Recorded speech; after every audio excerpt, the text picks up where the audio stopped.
You know how government policy can sometimes feel like this giant, tangled web? You've got massive budgets, super complex schemes, and a whole alphabet soup of acronyms.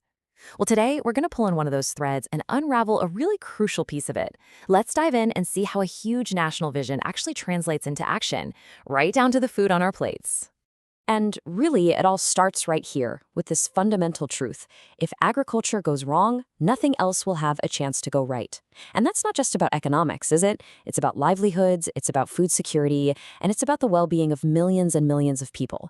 This quote, it just perfectly frames why the policies we're about to unpack, especially for something as basic as pulses, matter so much.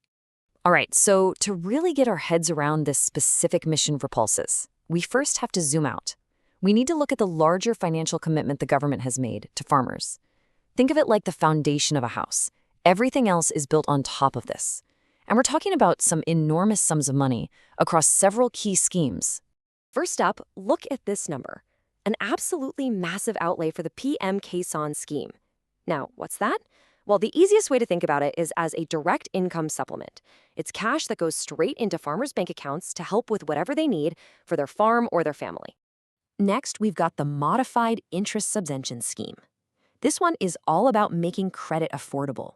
It's a huge help for farmers trying to get those crucial short-term loans for things like seeds and fertilizer, but at much lower interest rates.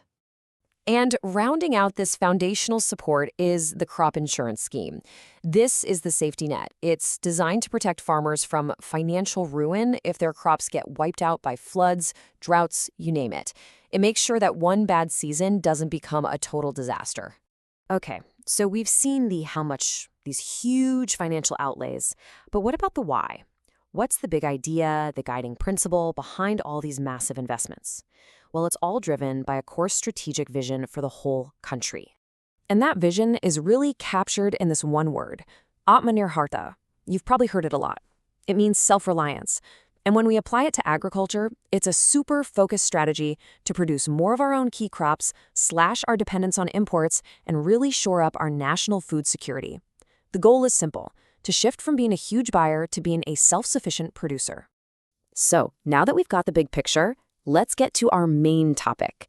Let's see how this grand vision of Aatmanirbharta is actually being put into action.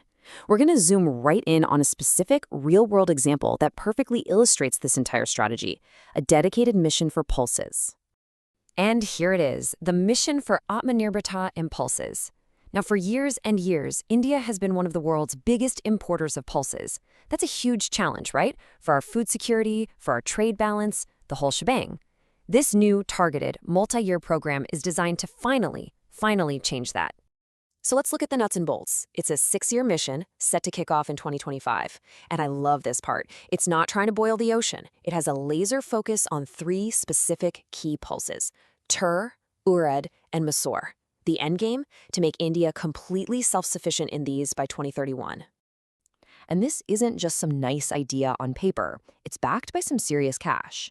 The Union Cabinet has put more than 11,000 crore rupees behind this for its 6-year run. That shows a real commitment to actually hitting these targets. So how are they going to pull this off? Well, the mission is broken down into 5 pretty practical steps.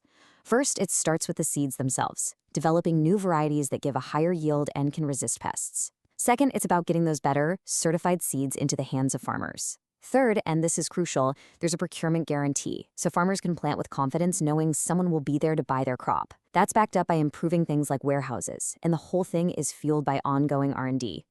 But here's the thing, a mission like this, no matter how well funded, can't succeed in a vacuum.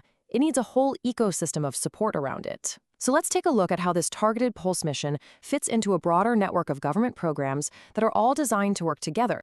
So what does this support system actually look like on the ground? Well, it's a whole web of other schemes all working to create an environment where a mission like this can actually thrive.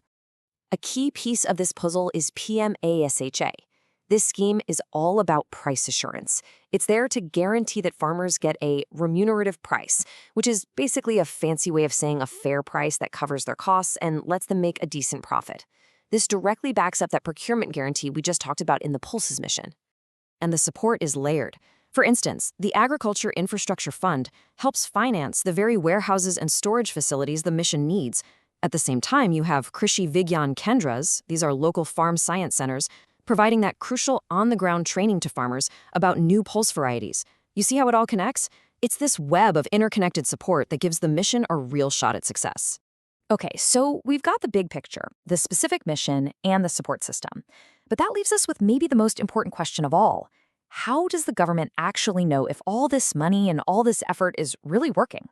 That brings us to the final piece of our puzzle today, the system of accountability. This is done through something called the Output Outcome Monitoring Framework, or OMF for short.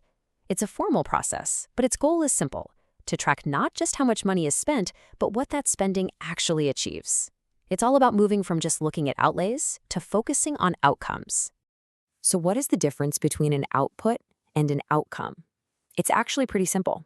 An output is the thing you do, the action. You can count it.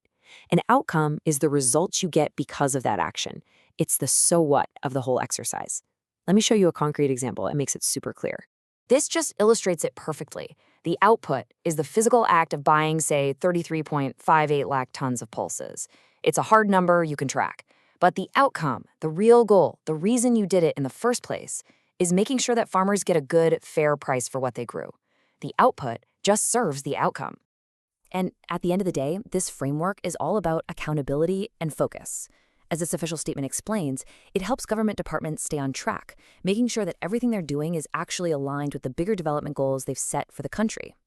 So we're left with this final question. When you put it all together, a targeted mission, dedicated funding, a whole support ecosystem, and a clear framework for measuring success, is India finally on the verge of solving its long-standing pulse puzzle?